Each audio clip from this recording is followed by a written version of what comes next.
Good morning, everybody. We are speaking you all from Mexico, and we are very happy to have our Brazilian friends in the room. We at the Mexican Council on Foreign Relations, the Consejo Mexicano de Asuntos Internacionales, would like to welcome you all to this regional conversation around megadiversity in our region, starting with the exchange with our friends and opening the room to everybody that is in participating. We all care about the Amazon and our region. We believe we are all connected. That's why we want to thank Amy Glover in Mexico, Ambassador Miguel Ruiz Cabañas in Mexico, Henrique Bezerra in Brazil, and Ricardo Nieves for starting this exchange. We have been building a network of conversations and with experts and knowledge communities to reflect on the global future from a multi-stakeholders perspective.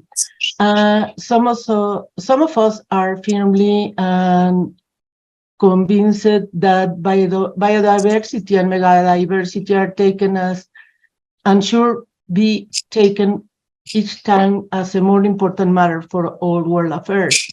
And we believe that it's necessary to look at all the dimensions it requires. We believe that this is now a first conversation, a first regional conversation. In the future, we would like to continue this environment of communication. And also we are concerned not only about Amazonia, which is the center point of our conversation today, but also on what is happening in the Arctic and the Antarctica, in the Caribbean, and the Pacific and Atlantic venues that surround us in South America and Mesoamerica. Well, I don't want to take more time. Thank you, Amy. Passing now the voice to Amy Glover, who will be moderating this conversation. Thank you, Amy. Great. Thank you so much, Guadalupe, and thanks for helping coordinate this event. And just a little word on, we did it this style, not a webinar style. So if people want to put their cameras on after we have our initial presentations, we'll kind of open it up for discussion. So feel free to offer your thoughts beyond just questions. We'd like to hear from you, since this is definitely it's going to require a team effort in order to address a lot of these issues. So good morning and good afternoon to our Brazilian friends. I'm Amy Glover. I'm a member of the board of Comexi, and CEO of Agile, a public affairs and strategic communications firm based here in Mexico City.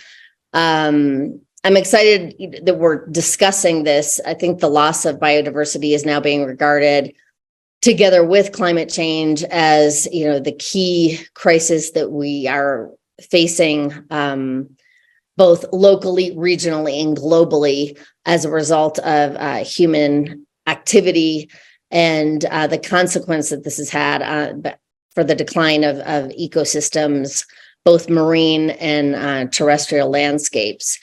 There's no doubt that we're going to need stronger policies and business action and consciousness in order to protect a lot of our ecosystems and avoid further decline, particularly from a mega diverse country perspective. And this whole concept of mega diverse country is something that arose in the early 1980s, and as a way of kind of grouping certain countries that have at least 5,000 endemic plant species not found anywhere else in the world, and marine ecosystems within their borders. And I'm going to ask Ricardo to put in the chat the list of the 17 countries that are considered megadiverse. Brazil is number 1, Indonesia 2, Colombia 3, Mexico 4, and the United States is number 14. And, this is also an exciting event because I think encouraging greater dialogue between Mexico and Brazil is important. We're the largest economies in the region, but we're far away and we don't talk to each other enough.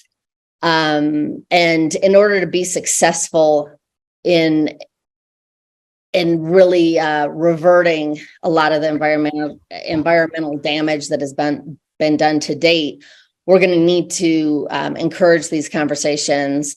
I think Henrique will have some interesting points that he can offer in terms of what's being done in Brazil on, financing and reversing deforestation, et cetera, that hopefully we can learn from.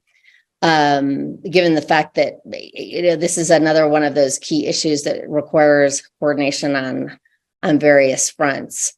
And before I turn it over to our experts, I wanted to highlight two issues that are of particular interest, and that includes biodiversity from the North American perspective and how oceans fits into this, because there's been some important advances that have happened recently in that regard. I also worked for many years with the Environmental Defense Fund on sustainable fisheries in Mexico. So it's an issue that's dear to my heart. In the context of North America, given the fact, Mexico and the US are considered megadiverse countries, and this issue is taken up in the trade agreement, the revised NAFTA, which USMCA. In Chapter 24, there's a mention that each party shall promote and encourage the conservation and sustainable use of biological diversity in accordance with its law or policy, and that all parties shall cooperate to address matters of mutual interest that include the conservation and sustainable use of biological diversity, mainstreaming conservation and sustainable use of biological diversity across relevant sectors, the protection and maintenance of ecosystems and access to genetic resources, and the sharing of benefits arising from their utilization. In the most recent North American Leaders Summits in 21 and 23, just January of this year, this issue was taken up. The three countries agreed to work together to end deforestation and commit to the conservation of 30% of North American land and waters by 2030, which, I don't know, sounds very ambitious to me. I'd love to know what the details are surrounding that. And that's something I think from a civil society perspective, we have to push to request those details. In January of this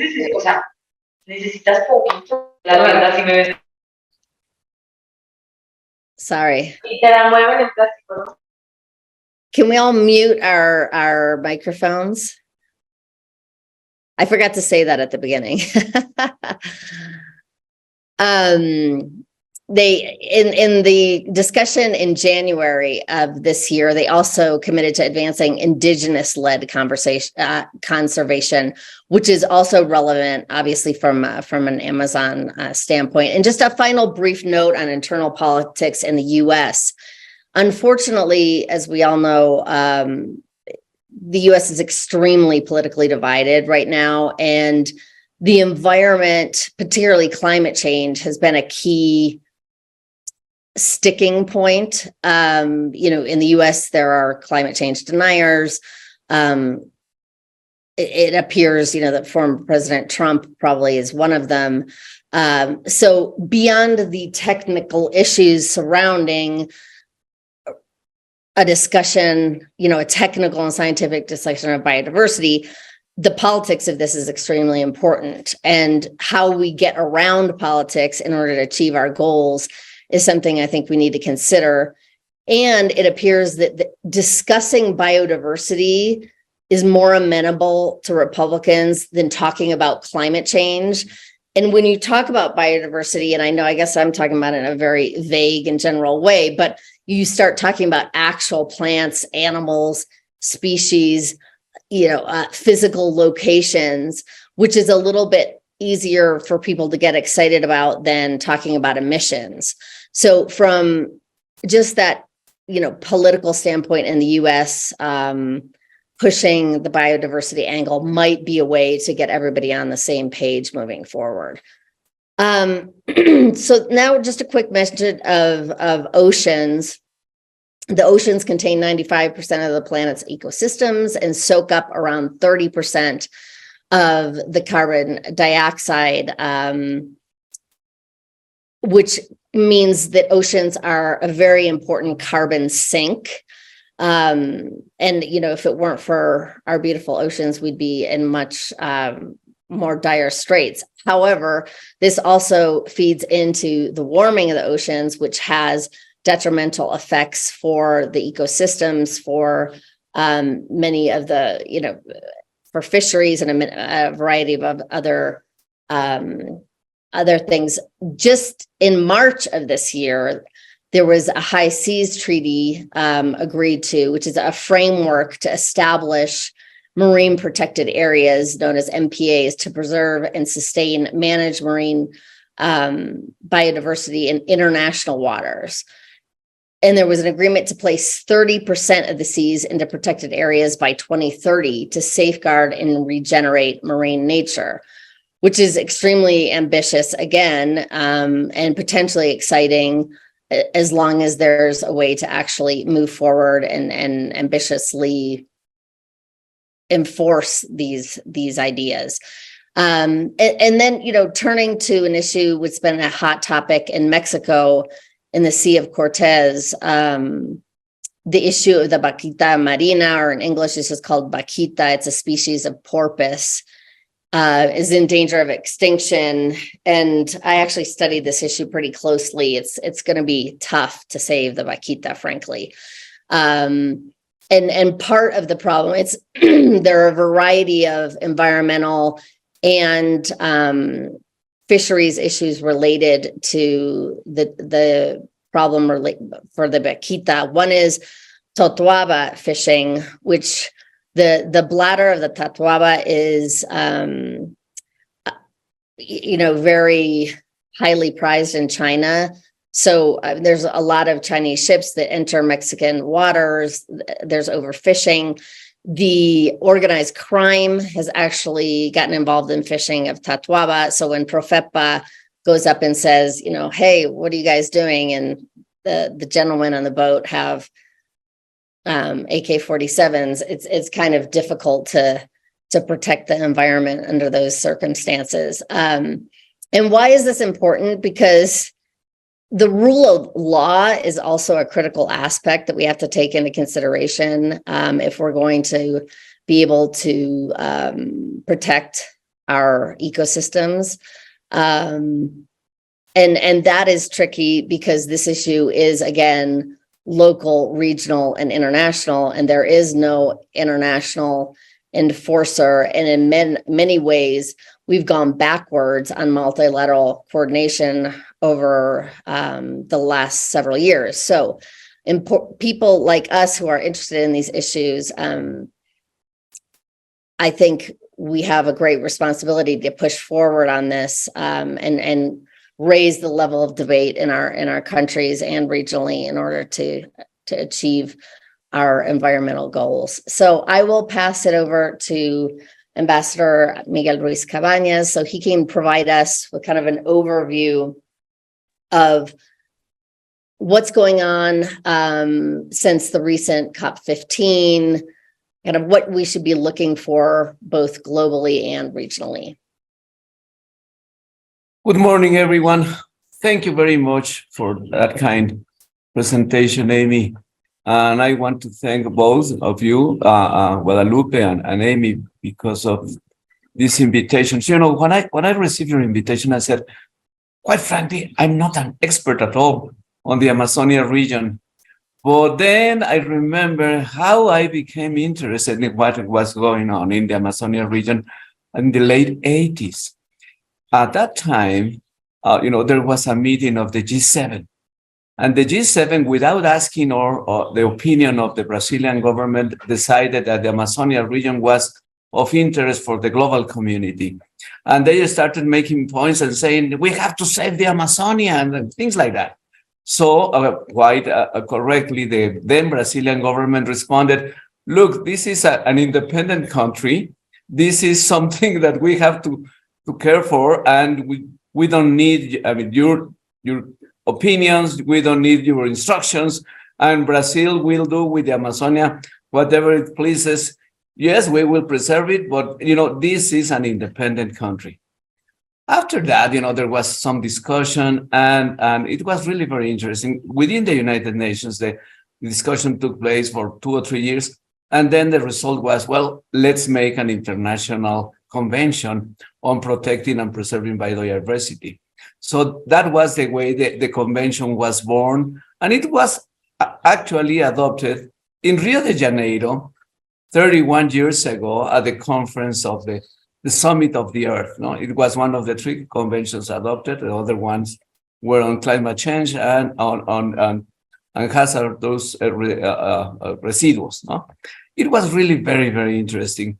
So since then, Amazonia has been obviously in the core of the discussion on how to preserve biodiversity, especially because the Amazonia region is really key for for the whole goal of preserving biodiversity. It's so important, and it is really a key region to preserve or to prevent climate change because it absorbs a lot of these horrendous gases and emissions.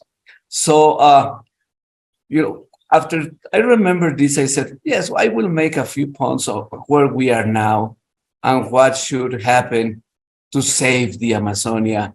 And being a Mexican, I will be very, very careful in not intruding with the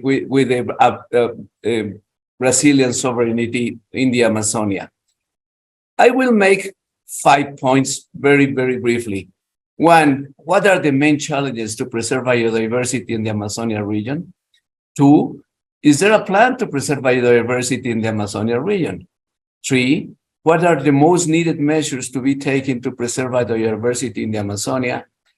4, I will make some reference to the global context because this is the title of our meeting today, the regional conversation within the global context and how the COP on climate change or the COP on biodiversity have adopted any concrete measure to support the Amazonia region.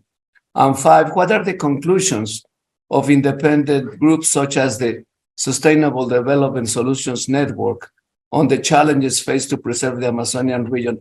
And I will make reference to the SDSN studies and conclusions because Tec de Monterrey is the coordinator in Mexico of this worldwide network of universities. And the SDSN has focused for several years now its attention on what is going on in the Amazonia. What are the main challenges to preserve the biodiversity in the Amazonian region? Well, they are well known and they are common to what is going on in other areas of the world, including Mexico or Indonesia or the Congo basin in Africa. The main one is deforestation. The second, deforestation because urbanization or rededication of land to agricultural purposes. So deforestation is the main one. Climate change, habitat fragmentation as a result of changed land use, hunting and poaching, invasive species, and the violation of indigenous land rights. Addressing these challenges requires a comprehensive approach that includes a better enforcement of environmental laws, sustainable land use practices, increased protection for indigenous lands, and international cooperation to support the countries in the Amazonian region to stop the global drivers of deforestation and climate change.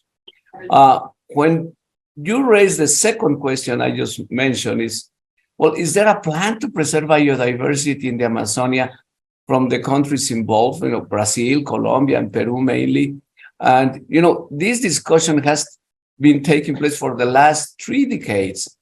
And, well, the simple short answer is no, there is not one single plan to save the Amazonia, to preserve biodiversity, in the Amazonia region. There are many plans, but not one single comprehensive integral plan to preserve biodiversity in the Amazonia. Brazil certainly has many, many plans, government, well-designed plans, I would say, to preserve the biodiversity in the Amazonia. Colombia has its own plans. Peru has several plans, but there is no one integrated plan. And this is something where I believe is needed, but it has not happened after so many years. What are the most needed measures to be taken to preserve biodiversity in the Amazonia? Well, there are many, but some of the most important are, to really respond of the root causes of the biodiversity loss in the Amazonia.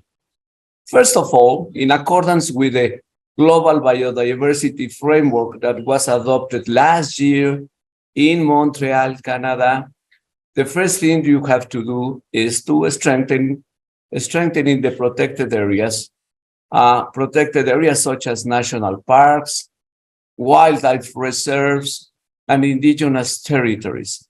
Those play a crucial role in conserving biodiversity. So you have to strengthen protected areas. 2, promote sustainable land use. 3, enforcing environmental laws. 4, supporting indigenous peoples, their rights. 5, you have to address climate change. And 6, and key to the whole package, is what really real international cooperation. And what you will see, not surprisingly, is that there is not much international cooperation going to preserve the Amazonia region. International conferences come and go, and many plans or many good wishes are expressed, but at the end, there is no real, in my view, international support for the Amazonian countries to preserve biodiversity in the Amazonia. Have the fourth question: the international COP conferences, both on climate change and on biodiversity, have adopted any concrete measures to support the Amazonian region? Well, yes, both of them have expressed, in the resolutions, text, declarations adopted, that the Amazonia is absolutely key to preserve biodiversity in the world, key to preserve and to stop the loss of biodiversity. We have all to remind us that according to some studies, the world has lost 69% of biodiversity in the last 73 years. So this is something really terrible, and we have to do as an international community much more than we have done in the last 3 decades to preserve biodiversity in the globe, especially in the Amazonia. In the last COP15, that the first part took place in China, the second part took place in Canada last year. The parties participating in the conference adopted the Kunming Declaration, which recognized the Amazonian region importance for global biodiversity conservation. The declaration calls for stronger measures to protect and restore biodiversity in the Amazon region, and for increased support for sustainable development and the rights of indigenous peoples and local communities. So this was not really new. This was several times in previous COPs, similar texts were included in the declarations adopted in those conferences. So what do you think? Well, as a result of this, a flow of international financial resources will be arriving in the Amazonia to preserve biodiversity. Well, that is not really happening. No there is no one single international fund really devoting a significant amount of financial resources to preserve the Amazonia. The Sustainable Development Solutions Network, has, as I said before, made many studies on this for several years with the participation of experts throughout the world. And yes, they have arrived to the same conclusions. One, climate change poses a significant threat to the Amazon's biodiversity, with rising temperatures, changing rainfall patterns, and more frequent extreme weather events expected to have a major impact on ecosystems and species. Two, deforestation is the leading cause of biodiversity loss in the Amazonian region. Three, the loss of biodiversity in the Amazon region could have significant consequences for global food security, as many crops depend on pollinators and other ecosystem services provided by the Amazon ecosystems. Four, there is a need for more coordinated and effective conservation strategies in the Amazon region, with a focus on promoting sustainable land use practices, strengthening protected areas, and involving local communities in conservation efforts.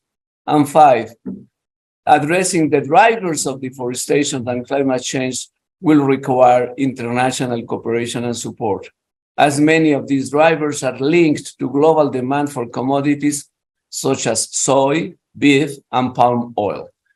So at the end, you easily realize what it is needed is a better governance on the Amazonian region and a true, sincere international support for the Amazonian region.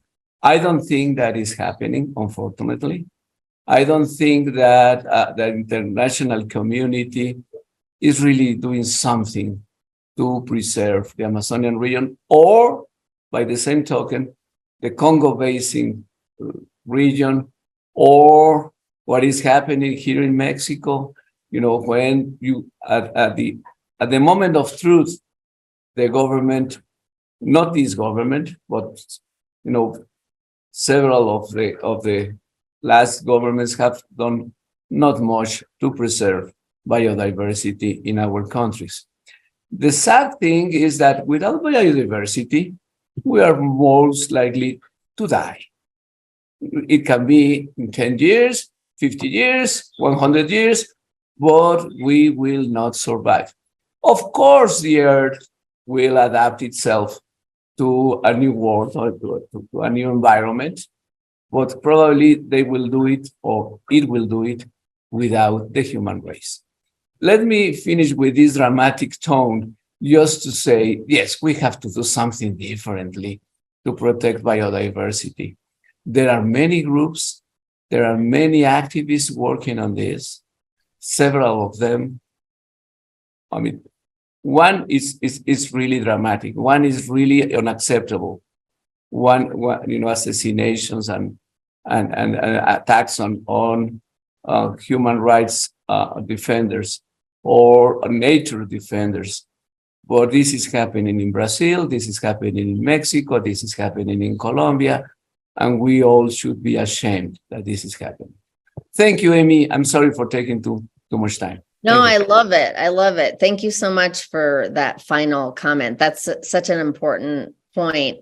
It's a little bit bizarre to consider what's at stake and how little interest there is generally in this topic. And to really recognize more environmental activists are killed in Mexico than journalists.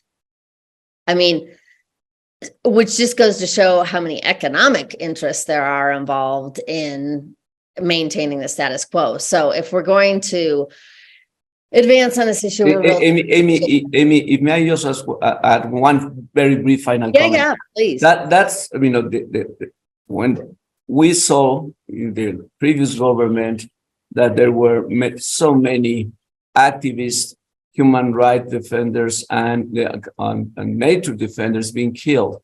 That was the reason that CEPAL organized the conference to adopt a normative framework to defend the defenders. And this is the Escazú agreement that was adopted in 2018. And I think it is important that the Escazú is supported by governments, because we have to stop this really very sad and killings of dangerous defenders. That's all. Thank you. Thank you. Very important. Henrique, take it away. Give us the Brazilian perspective. Great. Thank you very much. Well, first, good morning and good afternoon to everyone. And thank you very much, Amy, and your Comexi colleagues for inviting me for such an important discussion. I agree with the remarks made by Ambassador Miguel. I'm a little bit more optimistic. But yes, we are the ones who are at stake. And in the end of the day, I agree, people are not,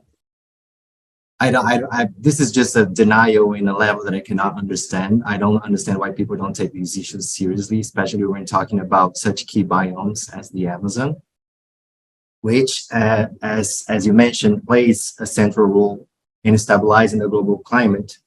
But since we're talking about the public policies that are being implemented or not implemented to protect it, my goal here is to first to give you an overview of the current challenges faced by Brazilian environmental protection policies, and then talk about what is being done by the current administration to bring back Brazil to the tracks, both in the international and national fronts, and then share with you some examples of the policies that are starting to be implemented by Lula's administration. But I cannot talk about the reality on the ground right now without talking about what happened in the last 4 years, really in the last 6 years in terms of environmental public policy. So we saw a major attack on by federal and local governments to public institutions and civil societies groups that were responsible for the protection of the environment and the promotion of sustainable economic activities, especially in the Amazon, which is the biggest of Brazil's 6 biomes. Obviously, these threats and all of these challenges are also present in the whole nation. But just to put this in numbers so you understand the level of destruction and the results of the lack of public policies to protect the environment. In the case of the Amazon, in the early 2000s, thanks to a set of innovative and science-based public policies, Brazil was able to actually bring down deforestation in the Amazon from around 27,000 square kilometers in 2004. So to give you an idea, this is about the size of Belgium. So each year, we're losing 1 Belgian of the Amazon in 2004. And thanks to these policies, we were able to lower that number to around 5,000 square kilometers of deforestation in 2012. So in 8 years, or in less than 8 years, we were able to bring down deforestation from 27,000 to 5,000 square kilometers. And it stayed at these low levels until 2015. And then from 2016 onwards, it has peaked back to more than double of that figure. So right now we are deforesting the Amazon at a rate of 10,000 square kilometers, when our international commitment was to stay below 3,000 square kilometers of deforestation in the whole nation, not only the Amazon, in the whole nation, and to reach net zero deforestation by 2030. So that's how close we were to reaching these targets, and that's how far we are from reaching these climates now. And this comes to show how issues such as deforestation and biodiversity loss are political choices more than anything else. So this brings some room for optimism in my side. So maybe we'll not be extinct in 100 years because we know how to fix things. And I want to believe that at some point, most people will understand the importance that their lives is at stake here. And obviously, deforestation in the Amazon is just one big example of this deterioration. But this, as I said before, this has happened all over Brazil. And in different public policies related to environmental protection and sustainable development. So this attack on the institutions that are constitutionally designed to protect the environment has really left an impact on the ground and affected local communities and activists, and facing the same challenge that you both have mentioned that happening in other Latin American countries. However, interestingly, and this is a paradox I'd like to share since we're talking about domestic politics, policies and international policy. In the last 4 years, Brazil has not walked away from major international climate agreements, as for instance, the Trump administration did in the US. And what we did was basically we signed these agreements, but didn't take it seriously, which is something that unfortunately Brazilians are very good at, right? But the true reason behind the fact that we have engaged in these international agreements, such as COP15 in Cannes, Montreal, was because of the fear by our commodity sector, especially the agricultural sector, of commercial retaliation if we walked away from these agreements. So the solution was, okay, let's agree on them, but let's not take them seriously. But so now, at least we don't have to waste time joining back these agreements. We just have to be serious about implementing them. And it seems that Lula's administration is serious about reaching these agreements. But our main challenge that now that we have the political will is having the necessary financial resources. As Ambassador Miguel said, this is governance and finances are really two of the biggest issues here that are impeding us from reaching these targets, these agreements. But this financial challenge matches well with Brazil's South-South diplomacy, as Lula is actively requesting developed countries to deliver on their promises of financially support mitigation and adaptation policies in developed nations, something that hasn't been achieved so far.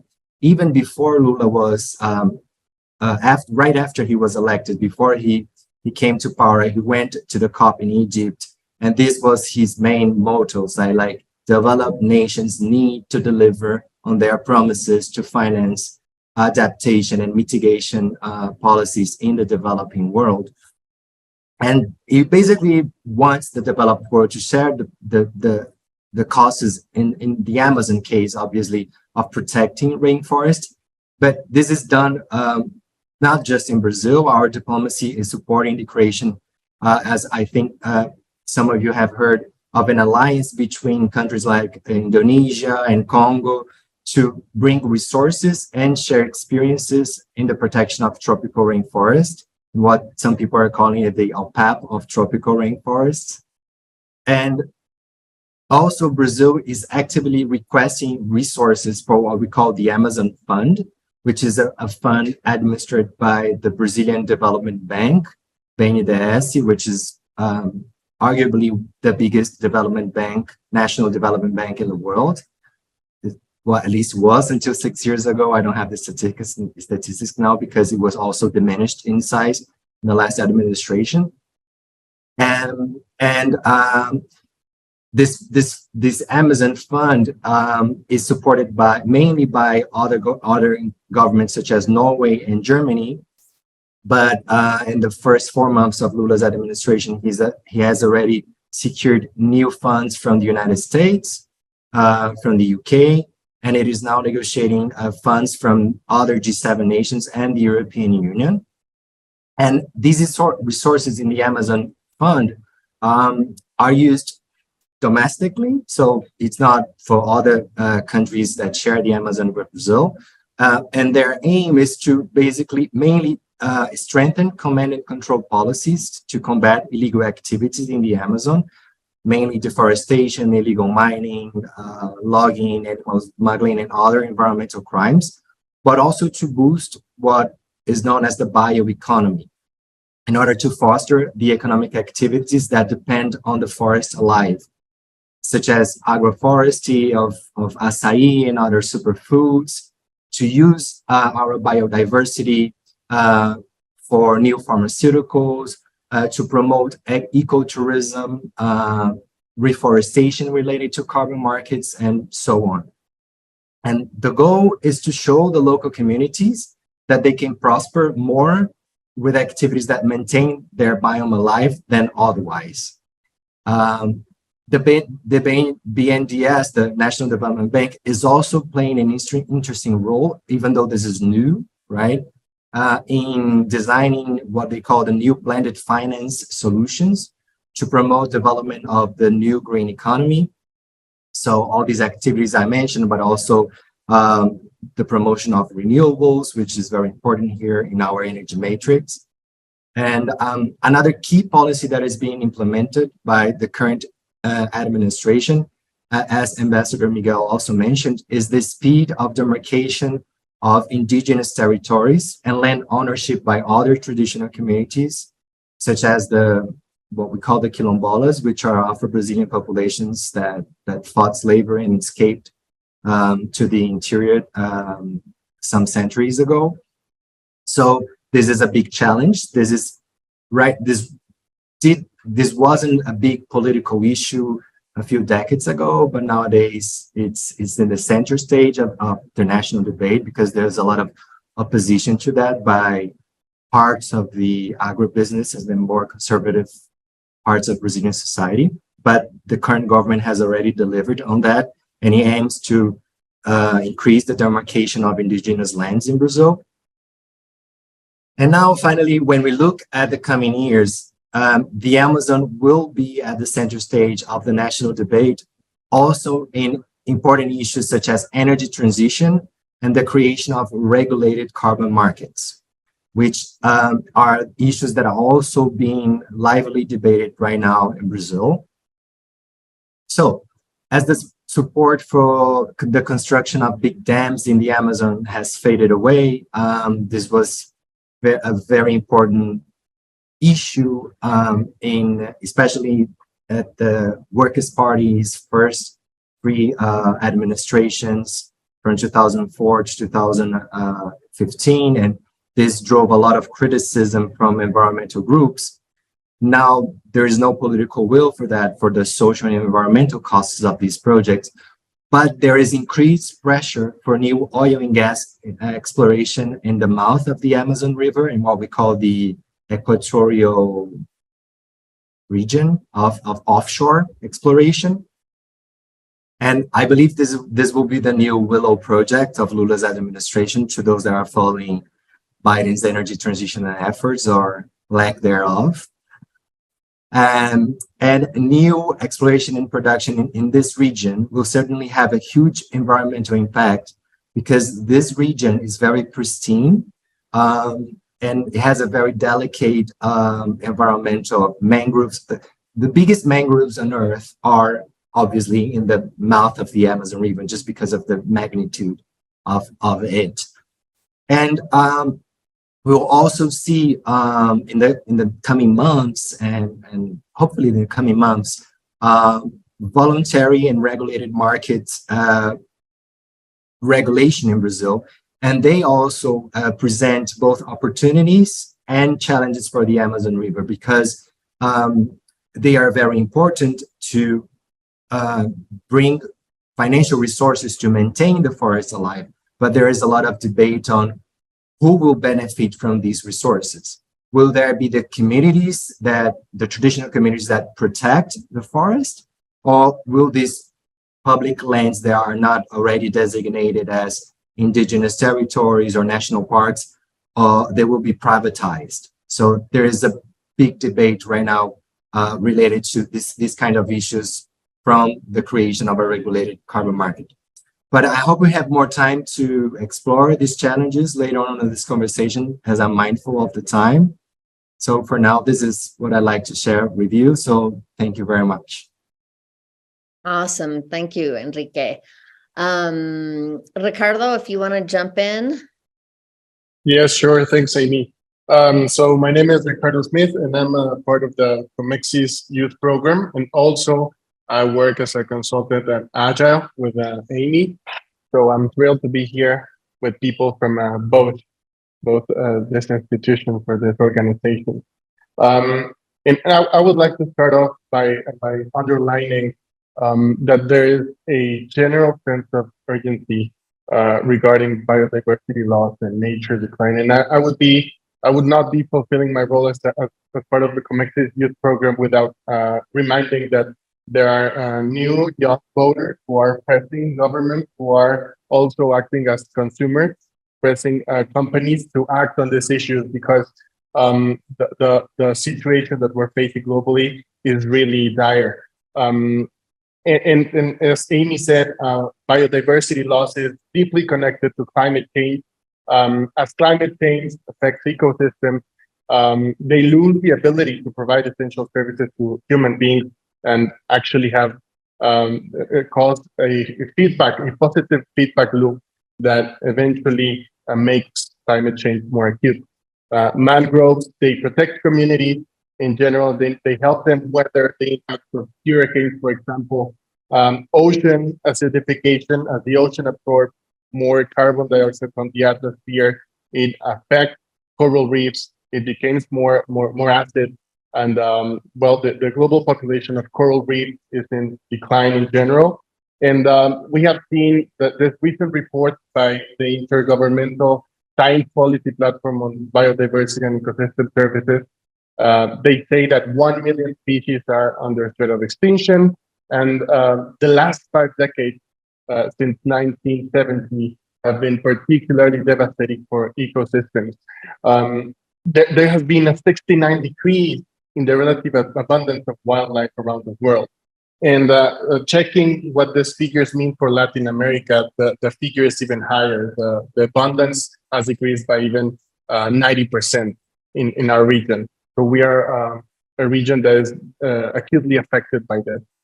And I would like also to underline that even if we have accomplished huge progress at the multilateral level, especially after COP15 in Montreal in last December, we have to consider that we have 4 goals that need to be achieved by 2050 and 23 targets that have been set for 2030. It is a very, very ambitious biodiversity framework. And it not only encompasses the goal to preserve at least 30% of the world's land and ocean, but also it touches topics that range from cutting global food waste in half. It also goes to extending marine protected areas and also increasing finance or funds that go to protection. I wanted to see what this finance gap would have to look like by 2030. And the UN institutions, they approximately say that the biodiversity finance gap is of $700 billion per year by 2030, from 2023 to 2030. So it is a huge amount of money, and we need to be really conscious what this means for government, for the private sector, and even for important financial institutions. And this leads me to a very interesting topic that has attracted the attention of the media in the past week, and it is the fact that we have observed the emergence of this debt for nature trap, which are financial deals that are being cut by governments, especially in Latin America, but also private banks and multilateral banks. I really believe this is one of these innovative mechanisms that can unlock the funds, that can get the money that we need for the systemic change that the current crisis requires. And it is very interesting because there was, I think, the first debt for nature swap in our region. It was struck by Belize in 2021. Then there was another one for Barbados in 2022, last year, promoted by Prime Minister Mia Mottley, who has been a figure that in every COP that she has participated in, she has pushed for more innovative financial mechanisms that benefit the developing world. And I think this is very important because according to International Monetary Fund, 34 out of 59 developing countries most vulnerable to climate change are also at high risk of financial crisis. That means that vulnerable countries, sometimes they face not only pressures to spend in mechanisms to protect or conserve ecosystems, but they also face financial restrictions, right? And it was very interesting because last week it was announced that Ecuador this year it had successfully struck a deal to refinance a portion of its sovereign debt. Exactly, it's $1.6 billion in government bonds, and they swapped it for a smaller loan of $656 million, right? It was very important to take into account that Credit Suisse, the Swiss bank, it was fundamental. Actually, it helped it struck the new deal, and it was arranged by Credit Suisse, and Credit Suisse issued the new bonds, which are actually named blue bonds, and they were used to finance the new loan that was given to Ecuador. Where's the nature part? Where's the ecosystem part? Well, Ecuador has pledged to invest $323 million in marine conservation, especially in the Galapagos Islands, over the next 18 years. So I think this was the most successful, the largest debt for nature swap in the past few years. I think it is a very interesting example that we could start talking about, analyzing, and even replicating in our countries. And finally, when talking about the challenges that we face as Latin American countries and Mexico especially, and also reminding people that we need a lot of funds to make conservation goals happen. Mexico used to have two very important institutions that were dedicated to the protection, the conservation of biodiversity. The first one was CONAVIO, and CONAVIO was founded in 1992. And it is, CONAVIO stands for the National Commission for Knowledge and Use of Biodiversity.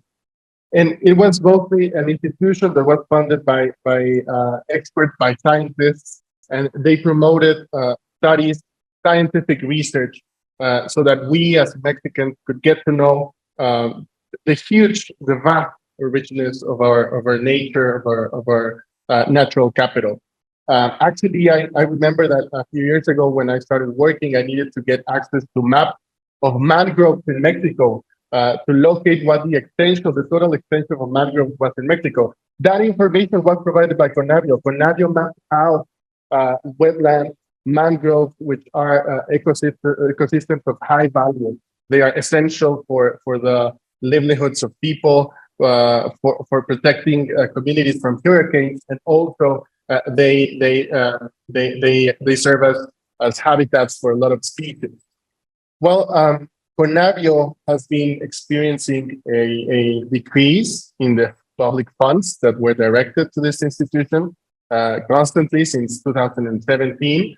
And unfortunately, since the end of last year, the expert, the scientist who used to lead the institution and who was a longtime leader for CONAVIO, he walked out. And now there's a lot of uncertainty regarding who will lead CONAVIO. The public funds, according to the most recent analysis that has been provided by SEMDA, an environmental organization that actually I believe there are some representatives here at this call. They showed that the latest federal budget, Mexico's federal budget, it does not contain funds appropriately tagged for CONAVIO, and CONAVIO apparently is going to be moved to become a part of Semarnat, of the Ministry of the Environment, which actually decreases the level of autonomy that it used to have. And then we also have the case of CONAM, which is the Commission for National Protected Areas, and also the most recent figures as revealed by SEMDA, so that there have been budget cuts since 2017, and it is being throttled by this budget cut. Right now, the figures show that the government is spending less than 10 pesos per hectare of a natural protected area in Mexico, which is such a small amount of money for the kind of work that we need. Because actually, when you start to read more about Mexican natural protected areas, unlike other countries, in Mexico, these are not pristine and untouched areas, right? They have a lot of ecosystem value, but there are actually communities living there. And the aim of Mexican protected areas is to get to a balance in which you can protect the ecosystem, but also work with the communities living there so that they can obtain livelihood while also preserving nature. It is complex. And you need people to work in this. You need resources, you need experts, you need information. And what we know is that right now, 2023, there has been 3 new national protected areas, one in Quintana Roo, one in Estado de Mexico, and one in San Luis Potosí that have been added to the list. And right now we have a total of 185 in Mexico. Most of them are marine protected areas, actually. And there's less public funding for this. So this year, for 2023, we have seen that public funding for CONAP has decreased by 7.3%, or around 77 million pesos. So the situation is dire in Mexico. It is not good. And I think this is an essential element that we need to consider when looking forward and how we will implement all these new global multilateral commitments that we have acquired. Finally, just also reading the reports of work that has been put out by Oceana, by EDF. Also, the state of mine protected areas in Mexico is not good. We have seen that they are threatened by illegal fishing. They lack the resources to protect our ecosystems, and it is valuable ecosystems such as coral reefs and mangroves. So we need a lot of work to do.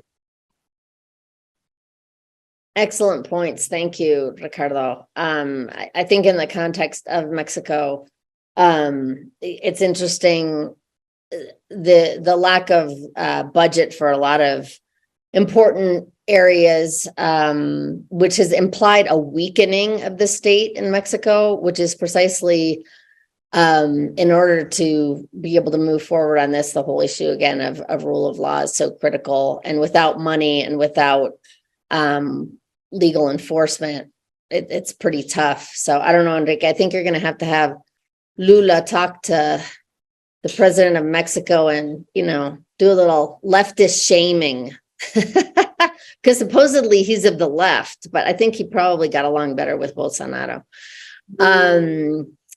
But why don't we open it up to questions or comments from those who are listening in? We'd love to hear from you, and feel free to put on your cameras as well for the discussion. Could I? Yeah, please. Well, I want to thank both Henrique and Ricardo for their presentations and comments.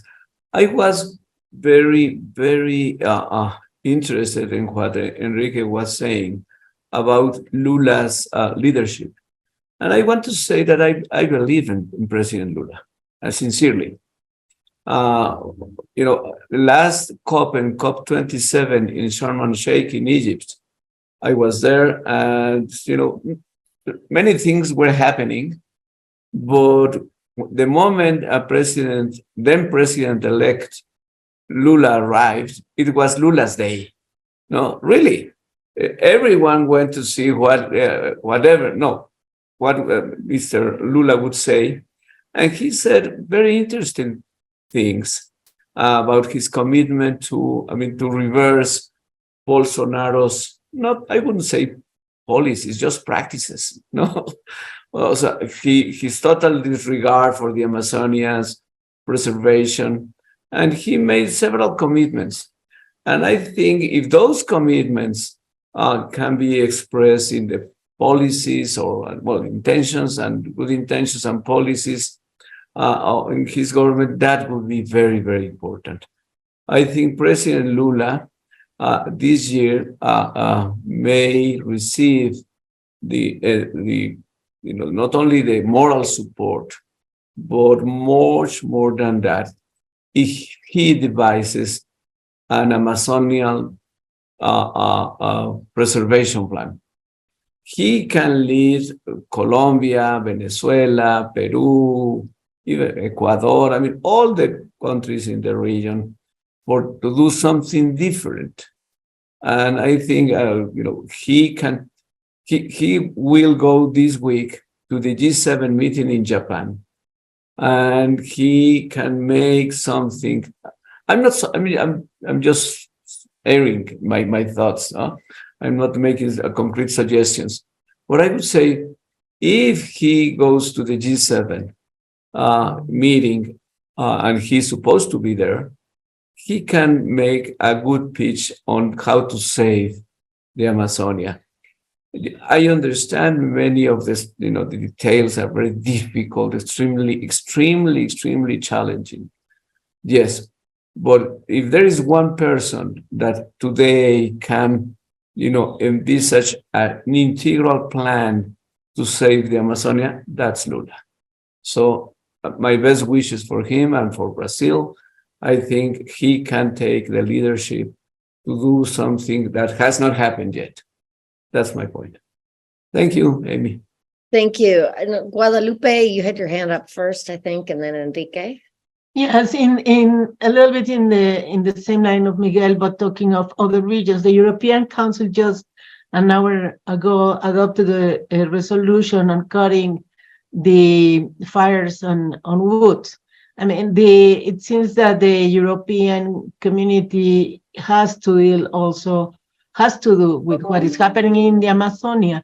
And I call my attention what you mentioned about the Equatorian Initiative. Colombia has also another initiative. What about Paraguay? Is there a possibility of getting more support for the region in Latin America and in other regions?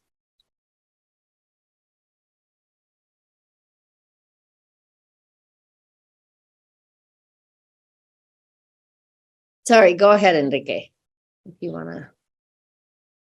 Oh, yeah, thank you very much again, everyone. Thank you, Ricardo, for your remarks as well. I'd like to comment on what Ambassador Miguel said about Lula's role on promoting both domestically and internationally the protection of the Amazon. As I mentioned, now we have political will. First, domestically, it's important for you to understand that on the federal level, now we have a lot of political will to bring back the successful policies and to adapt them to the new reality on the ground. But both on Congress and in local governments, we have now a very different political reality. Now we have groups that benefit or that are actively promoting deforestation and other illegal activities. They are now part of local governments. They're very strongly represented on national Congress. So it's a contradiction. Right now we have a federal government, the executive branch, very active on and very serious about implementing policies that will protect the Amazon and that will foster the development of sustainable economic activities, not only in the Amazon, okay? We have other very important biomes, not to mention our ocean. Brazil has a huge coastline, but also we have Pantanal wetlands, which absorb a lot of carbon. We have the Atlantic rainforest, which is the second most biodiverse biome in the world, if I'm not mistaken, after the Amazon. And it just 10% of it is left untouched. And so we have this domestic challenge because local governors, mayors, and we have organized crime much more present in the Amazon with illegal mining. We have, I don't know if you have seen what's happened with the Yanomami people in the border with Venezuela and all the problems related to illegal mining, illegal drug cartels are very powerful in the Amazon. And this was present in the early 2000s, but it's much worse right now. So the challenges domestically are pretty big, but there's a lot of political will.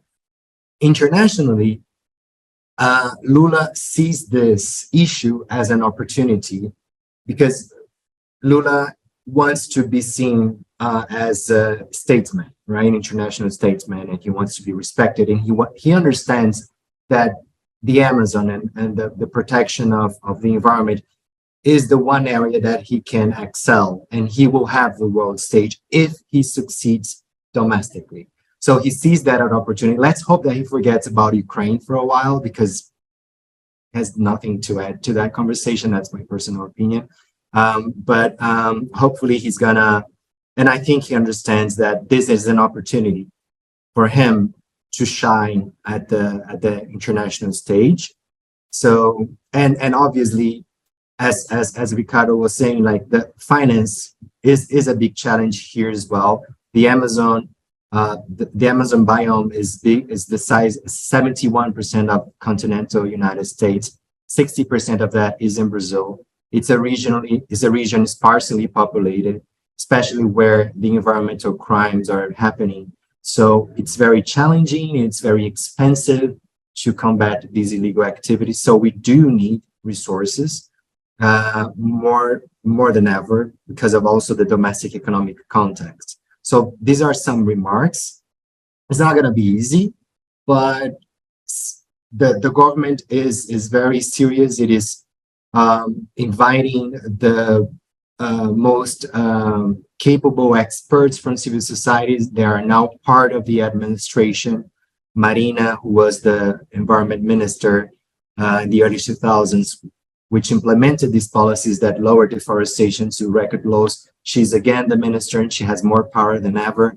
So I'm optimistic, but also cautious of the political and the local realities that are much more challenging now than were in the early 2000s.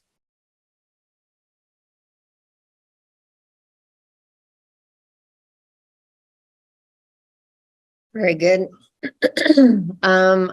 I don't know who had their hand up first, Alejandra, maybe, and then Ricardo. Oh, thank you. Maybe if Ricardo wants to go ahead, and then I'll. Thank you.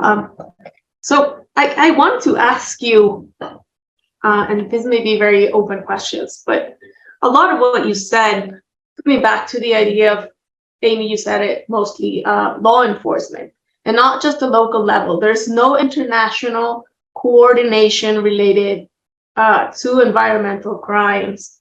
So I have a lot of experience with Mexican law enforcement or law enforcement adjacent activities. And I do want to tell you that it was something that we saw repeatedly, illegal logging, protected species trafficking, et cetera, et cetera. And of course, in the Mexican context, I don't want to say it's not important, but it's not the priority for sure. And whenever people did start noticing, like, this is happening a lot, we're confiscating a ton of sea cucumber, or, you know, the bladder of the totuado and everything. I do remember asking once, like, are we talking to our international partners who should be a part of this? And I want to be very careful with what I say, because there are major international players that should be involved and are not involved. And the answer was, like, it's not a priority, or that government is not interested in working with us. So you probably have read, not just in the case of protected species in Mexico, but many the world over, we hear again and again and again that species are going extinct because their black market price in Eastern societies is skyrocketing because of whatever people think these products do for masculinity, or because it's for traditional medicine. So aside from the law enforcement aspect of it, we should at some point think of the cultural aspects driving a lot of what is threatening diversity, not just in the Amazon. I think I mentioned the Mexican cases, but we could talk about the rhino horn dust in Africa, and I'm sure there's, you know, the particulars in Brazil.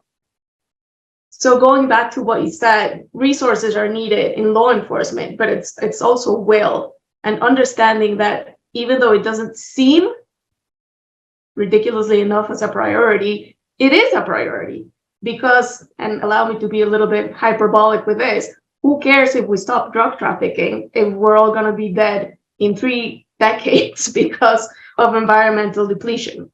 And I hear a lot of great advances, and Ambassador Ruiz Cabañas just mentioned it, COP meetings and conventions and everything works, everything adds.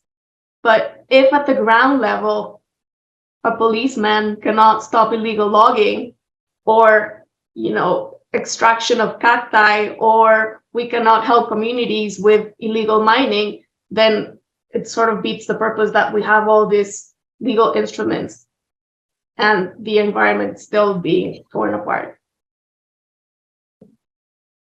Yeah, I think that's an important point. I mean, this does involve rule of law and policy making and whatnot. And I think particularly, Henrique, you may sense our frustration from the Mexican standpoint. We're at a low point at the moment. But yeah, I think that's why it's so important to encourage these discussions and figure out how we can destrabar esto, Ricardo and then Marina. Yeah, so maybe Marina or Henrique could also provide more information or examples on a sector that is very important for Mexico's economy, which is tourism. Around 10% of Mexico's GDP comes from tourism. A lot of livelihood, mostly in the southeast and in the coast, they depend on tourism inflow.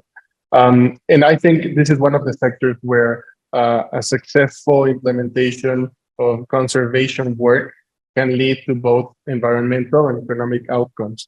There, for example, in Puerto Vallarta, I remember like last year, I realized that Islas Marietas, everyone has, I think we have all gone there. You can see an island with a hole, with a cave and a hole in the ceiling. Well, it is not an advanced protegida, it is a natural protected area. And actually, it was closed off for a couple of years because they realized that the inflow of tourists was damaging the environment and the fish there. So I think it is one of those successful examples in which we can see that some governments are working with local communities, with fishermen, with everyone who lives there, and they can actually provide successful outcomes, both economically and environmentally. So I don't know if Brazil also has this example, or Lula maybe has some plans for ecotourism. Go ahead, Marina. Actually, I have a point here on, I'll come back to tourism, but Ricardo, I think it's important you mentioned the youth. It's so important, the role of the youth for the climate debate and for biodiversity. However, in my view, and that's what I want to ask you if this is accurate, we haven't seen strong political pressure from the youth, in favor of these causes in the region, and our region is so important for biodiversity. So I want to comment this later, but as Henrique mentioned, BNDES, the National Bank, is trying to foment tourism as a tool, to be one of these tools on the plan, to foster bioeconomy. I don't know if we have cases to mention here, Henrique. I haven't remembered any. But I think it's something Brazil has a lot of room to grow, and we haven't developed so much on this. That's my view, at least. But I'm not an expert on tourism. I'll let Henrique comment if he has a word to say here. Yeah, thank you, Marina. Marina is my partner at Interface Advocacy Ambiental. Thank you, Marina, for your comments. On ecotourism, so just first one anecdote, because it's too funny to miss it. So when Bolsonaro was elected, Bolsonaro political base is here in Rio de Janeiro, where I'm based. And in the border of Rio and São Paulo state, we have the Costa Verde, the green coast, which is beautiful islands and surrounded by rainforest and mountains. Very, very beautiful place. Looks a lot like Hawaii. And he wanted to make it Brazil's Cancun. So he wanted to bring cruise. He wants Bad to idea. build resorts and all this kind of. So there is also a political debate involving what type of tourism. There's another fact that I wanted to share with you. Brazil receives only 6 million international tourists per year, compared to, I think, Mexico is like more than 40 million, right? And so there is a lot of room for development, but what type of tourism do we want to promote? Do we want to promote Tulum, that kind of tourism, or do we want to promote some good examples like other good examples that I'm sure there are in the region? So this is political. This is being debated. I think that the efforts by BNDES, as Marina was mentioning, is more to promote, and we need to be careful about concepts here. What in Brazil we call ecotourism, which is more like adventurous tourism. I don't know if it's the right translation to English, but so this tourism that is very linked to local communities and taking people to protected areas, but very restricted, not big infrastructure. I believe the current administration is thinking of policies and finance to support this type of tourism, not the big resort in an isolated beach or an isolated island kind of tourism, right? Because tourism can be good, but can be really bad for the environment. Yeah, so this is what I would comment. But also, just to bring back the topic of finance, and for me, it's very interesting to learn more about how countries like Belize and Ecuador managed to, before we started this conversation, we're actually talking about the Belize case, how they restructured and adapt, I believe, with the IMF in exchange to protecting their coral reefs. Ricardo mentioned the example of Ecuador, which I wasn't aware of. I know you guys at Agile work with issues related to ocean protection, and I'm just sharing a curiosity. These conversations are not present in Brazil because Brazil is not restructuring its foreign debt. We don't have foreign debt. Our debt is mainly in local currency, but this is definitely something that would have a big impact on Latin America in other places. And so just sharing a curiosity, because I would love to learn more about that, maybe in other conversations. And also, as we said before, like to bring in another conversation, to bring other countries of the region in Central America, also Colombia. Petro's administration is very active in trying to promote a green agenda. So I believe both Brazil and Mexico have a lot to learn from these other regional experiences. Yeah, I mean, it would be awesome if we could actually do some kind of meeting, and maybe we could even think about 2024 as a goal.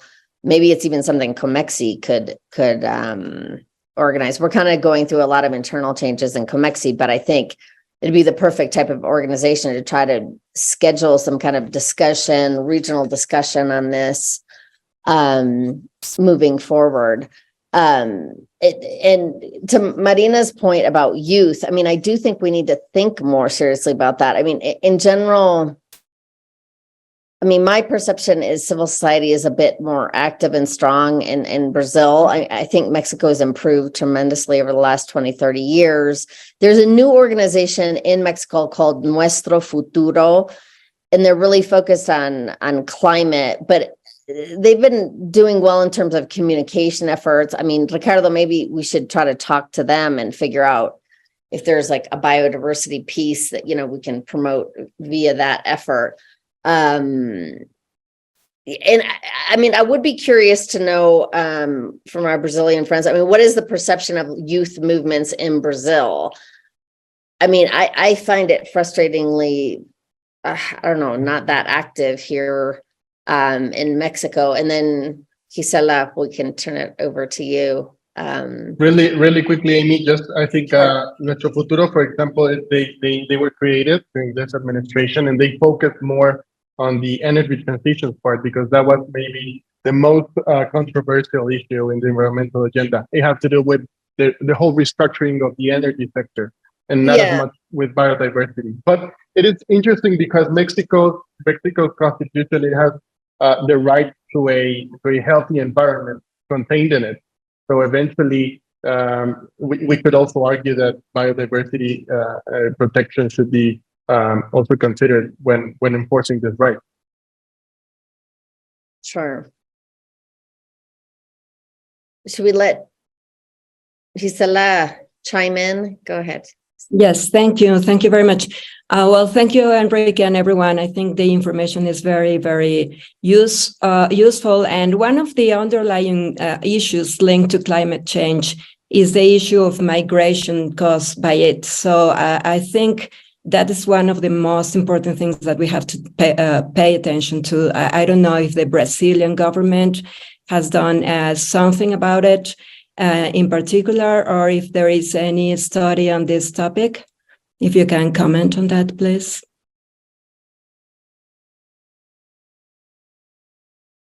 Yeah, so I'll comment on migration, and then Marina can talk more about the state of the art of our youth movements related to climate. I have an opinion about that, but I want to hear Marina because she is more involved in it.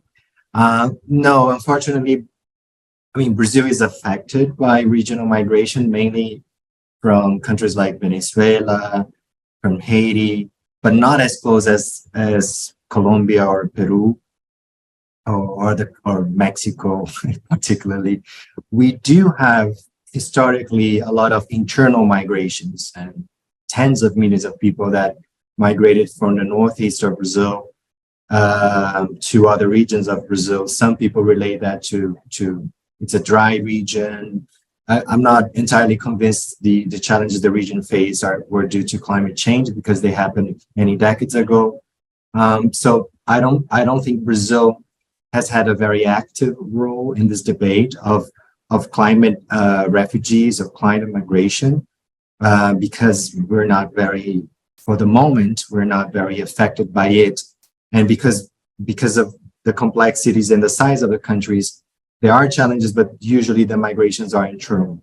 So we're not very active in that. Marina. So coming back to the youth point, so our perspective, I'm not sure if this is yours.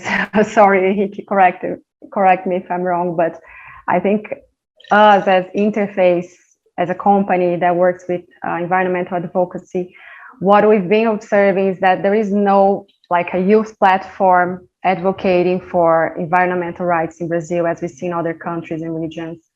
We see some groups, but we lack seeing this articulation. And it seems, so for example, regarding indigenous peoples, their rights and all this advocacy from the indigenous people in Brazil has grown tremendously. And it's very much driven by women and youth, but we don't see the same on other agendas like climate change, biodiversity. And this is something we're trying to articulate here with some groups, but we still don't have this clarity. And that's why I asked Ricardo, and I wanted to hear his opinion. What is lacking? You know, what there are other agendas that are more important? Is this lack of support, or you know, because we really miss seeing more youth leaders here, at least in Brazil. I don't know how it is in Mexico. We miss seeing more campaigns and this type of movements, you know. Henrique, did you want to? Yeah, Marina and I, we had this conversation many times. My guess of the reasons why climate change, which is obviously affects Brazil a lot, just like anywhere in the planet, right? This doesn't mobilize our youth. It's just because they have other priorities. Our youth is being killed at our peripheries. Our youth, they are concerned about having school or having food at school or being killed by police if you're Black.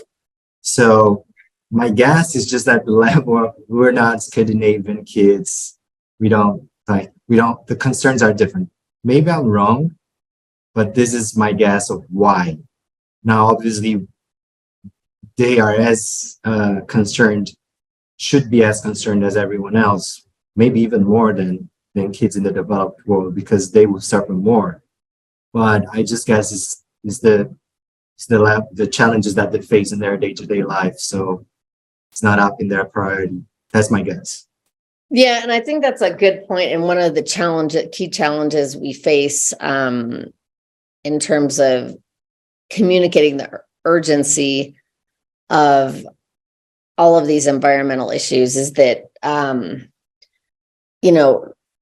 lo urgente opaca lo importante. There's no doubt that this is important, but, and I in some ways, in the end, it's a political and communications-based challenge of how we can get this moving forward. And I think we're close to getting towards the time. I don't know, Miguel, if you have a final comment you want to make, and then Guadalupe, you can close it out. Well, my final comment is, the result of our discussion. I learned a lot with the presentations of Henrique and Ricardo on the current situation in the Amazon region. The challenges are daunting, especially when you say, Henrique, organized crime and groups opposing Amazonia's region preservation are now part of the governments, the local governments, if I understood you well. Well, that's a daunting reality. But if there is someone that can do something, even in that daunting challenge, I think it's Lula. So I hope him well. I think he can call, the Colombian and Peruvian governments mainly to do something different this time. I wish him well. That's it. Thank you. Well, in the hope that the scenario that Miguel Ruiz Cabañas, that Ambassador Ruiz Cabañas, made as an example of what can happen if we cannot work, I really don't want to close this conversation, and I want to give thanks to our friends in Brazil, and especially to Amy Glover, who has been insisting in the importance of what we're talking about, and on the importance of Comexi getting involved in this. Yes, I'm sure, at least from the part of the new network that we have, where we have experts groups, that we want to continue this conversation. Thank you, Miguel. Yes, talking, and that's why we call it a regional conversation. We want to continue it. We want to thank you all for your participation.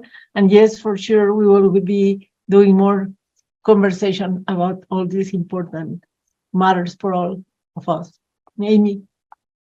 Thanks to everyone, and let's keep the conversation going, and hopefully this will be the first of many efforts to highlight this issue.